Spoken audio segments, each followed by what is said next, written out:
de santé. La matinale de Radio Classique avec David Abiker. 8h41, c'est l'heure de retrouver nos esprits libres aujourd'hui. Anne de Guigné, grand reporter au Figaro, bonjour. Bonjour David. Et Patrice Duhamel, que vous connaissez, bonjour. Journaliste, auteur de livres, ancien dirigeant de l'audiovisuel. Merci d'être là tous les deux, public. Si vous voulez en dire un mot, vous pourrez. Fier, ah ben justement, tiens, puisque vous lancez le sujet de l'audiovisuel public, mais que vous inspire ces commissions d'enquête parlementaire? J'ai un conflit d'intérêts parce que parce que ma femme est une des fonctions importantes et votre fils aussi, etc. Donc bon, voilà. Vous vous abstiendrez. Mais il faut surtout pas toucher à l'audiovisuel public. Oui, ça donc, c'est sûr. Donc vous l'avez dit donc. Voilà. Bon. Mais à condition de lui donner les moyens.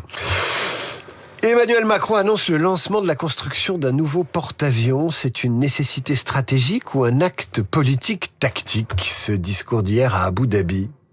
Patrice Duhamel, allez, je commence. Une nécessité militaire, c'est évident.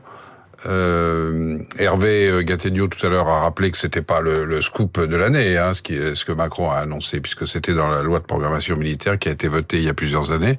Mais je pense qu'il a trouvé le moment où il fallait que il puisse bénéficier de cette annonce sur le plan international, quoi.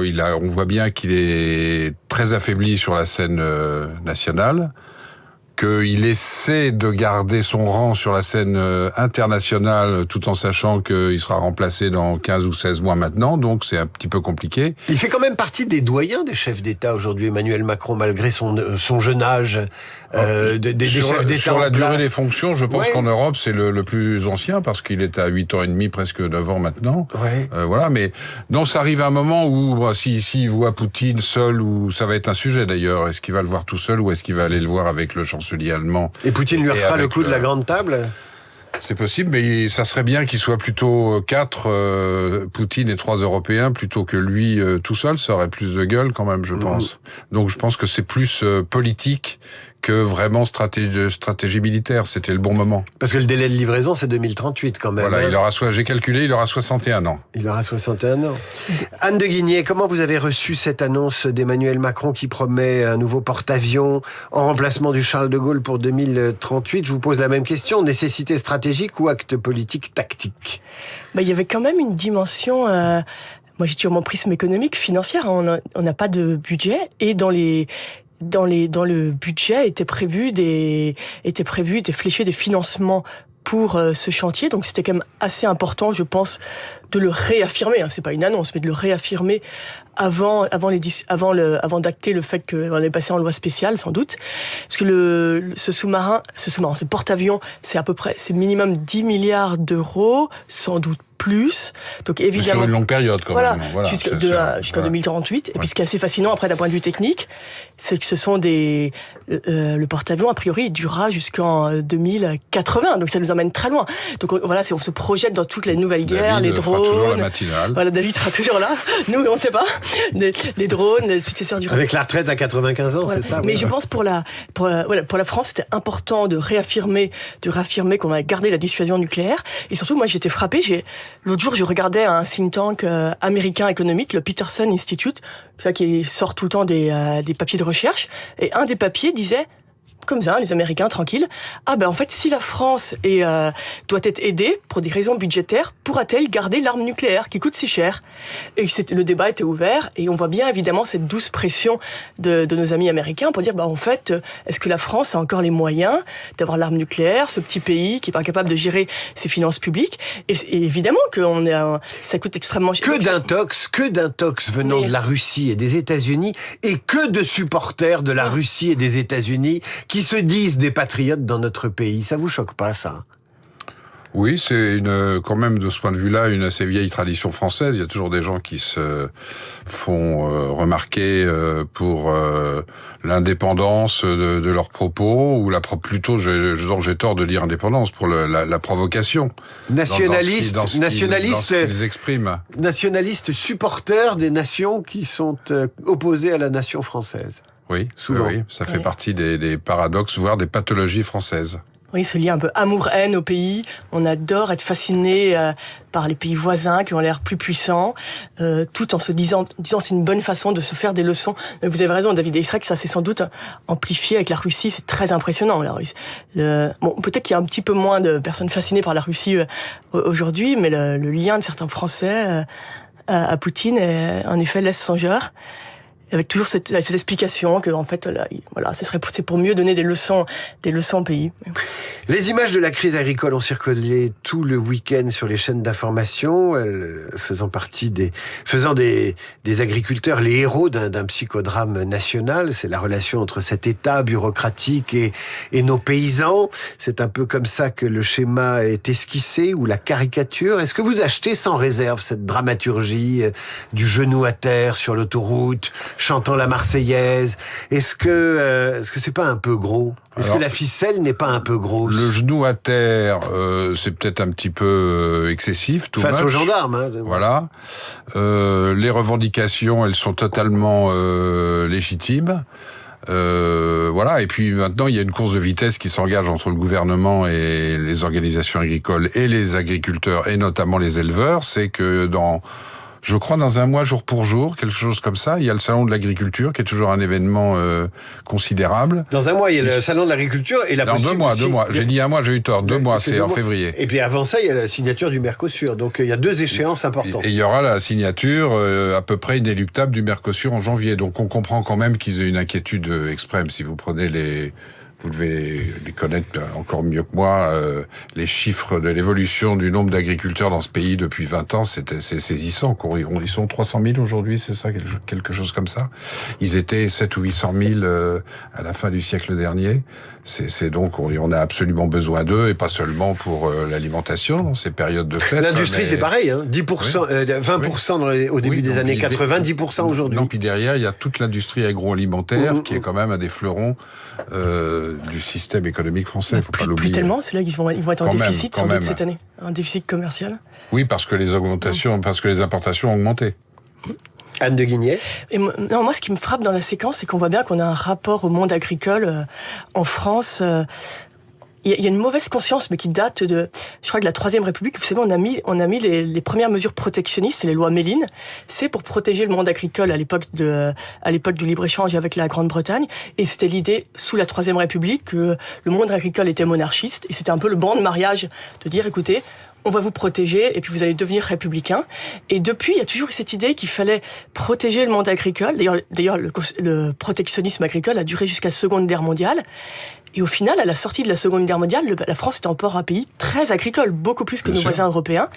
Et ce qui explique d'ailleurs sans doute encore le lien de beaucoup de Français aujourd'hui. Peut-être moins aujourd'hui en 2025, mais au début du siècle, beaucoup de Français avaient passé leurs vacances dans la ferme des grands-parents, puisque vous aviez 20%, je crois, des emplois, en effet, étaient agricoles dans les années 50.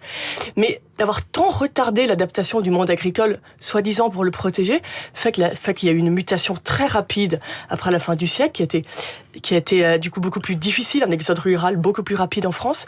Et je trouve qu'on est encore un peu aujourd'hui dans cette idée de vouloir toujours protéger le monde agricole. Et au final, on voit bien que d'un point de vue économique, en effet, les résultats sont assez catastrophiques. Il n'y a pas un monde agricole, d'ailleurs, il y a des mondes agricoles. Non, et d'ailleurs, le revenu moyen des agriculteurs est le même que des ménages français, mais il y a beaucoup plus de disparités. Il y a en effet il y a beaucoup de pauvreté, mais il y a aussi des gens qui ont des revenus tout à fait solides. C'est des gens qui ont des modes de vie professionnels qui sont très très éprouvants aussi. Enfin, ils travaillent énormément. Les paysans sont pas aux 35 heures, hein, c'est jour et nuit. Ils travaillent énormément. Et les éleveurs, c'est peut-être pire, certains ne partent pas en vacances parce qu'il faut s'occuper du troupeau sans arrêt. Voilà. Mais c'est vrai que sur le Mercosur, où il y a quand même des enjeux de souveraineté très importants, de métaux critiques. Vous savez, aujourd'hui, on dépend de la Chine pour les métaux critiques. Il y en a beaucoup en Amérique latine. Enfin, il y a quand même des enjeux essentiels, je crois, pour le pays.